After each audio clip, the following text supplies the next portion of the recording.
I'm Jonathan with Nomadic Cooling. We're over here at the Benz Shop, directly located, I would have to guess, Kenny, maybe 30 feet from HQ3 of Nomadic Cooling in Glendale, Arizona. I'm telling you, it's a stone throw away.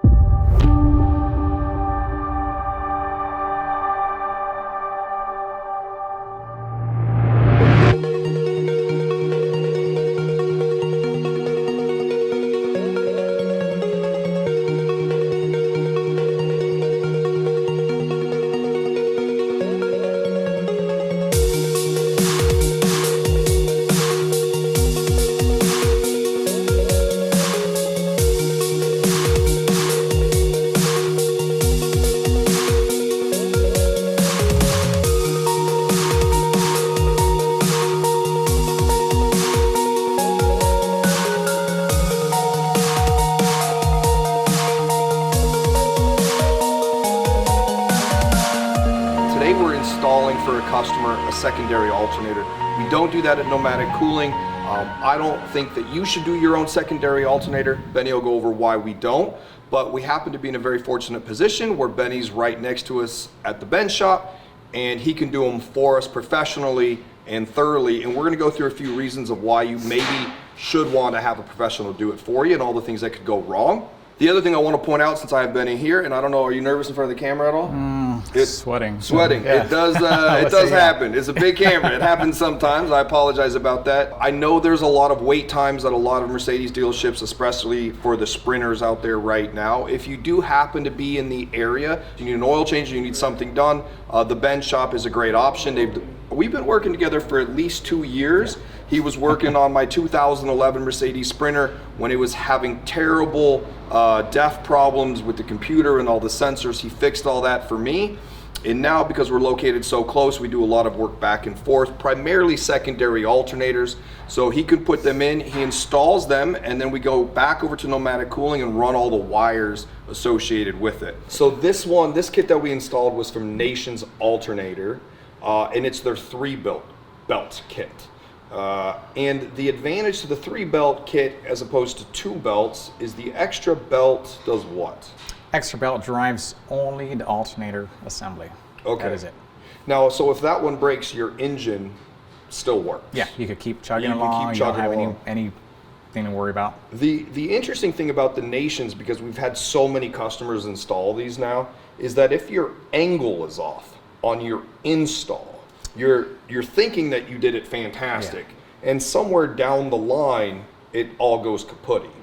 And the angle seems to be very important to get correct as that's rotating all the time, and that is something that like maybe you don't think about, the small things in there. Yeah, in which at the end, like you said, short term, yes, you could drive it. Long term, it is going to destroy and eat the belt. And stuff like this never happens at a precise time. It's typically when you're going uphill or long trips. There's a lot of discussion out there to or to not get a secondary alternator. I'd say it's almost a bit controversial whether to do it. Now, it's a personal decision, I think, between you and what you're trying to accomplish. And what I mean by that is everything in the van world, Vanlife, for instance, everything that does something for you simultaneously does something against you. So although by adding the secondary alternator, you can get 250 amps, maybe even closer up to 300 amps from that secondary alternator into your big lithium thing, which is phenomenal. And when you go from 12 volt to 24, you can double that. Okay, so you're getting even more power back there. But what happens is you add the complexity into the engine itself. And anything with these vans that you do, like, you're it's a give and take, because it could, break somewhere down the line that maybe something wouldn't have happened if it wasn't there. So the risk versus reward is really up to you, and it really depends on how much power you plan on using in your electrical system, okay? Currently, guys, I don't travel with a secondary alternator in my vehicle. The reason why is, although I have an air conditioner and I have dogs, I don't use a ton of energy normally, okay? And so what I mean by that is, like, I've never necessarily needed it, but I do understand why a lot of people do need it. You know, if you're 100% full time, if you're charging laptops, different refrigerators, air conditioner on, like if you've got kids, you're going to be using the air conditioner more than I do, right? Because their tolerance for heat is a little bit different. And so what I say by that is, like, understand that when you make the decision to get the secondary alternator, that you've weighed all the facts and that you understand what it does for you and what it also takes away from you. Because off your primary alternator, you may get, you know, 35 to 100 amps, somewhere within then. But when you add that secondary alternator, you're at 250 amps, independent of what you could be getting off your primary alternator as well. Drive your van first, see if you need it, and then add it later. As long as you run the wires when you're building your van, it's a very simple install. I wouldn't say, let me take the word simple back there and say easier. It's an easier install if you run the wires when you're building the van. So now that I have you here too, like, completely off subject of the alternator itself, what are the main things that you see Sprinter vans, because our market is Sprinter van, right? So what are the main things that you see Sprinter vans coming in for? That's, you know, besides your oil change, what are the most common things that you have to redo on a Sprinter? Unfortunately, most of the time is incorrectly diagnosed vehicles.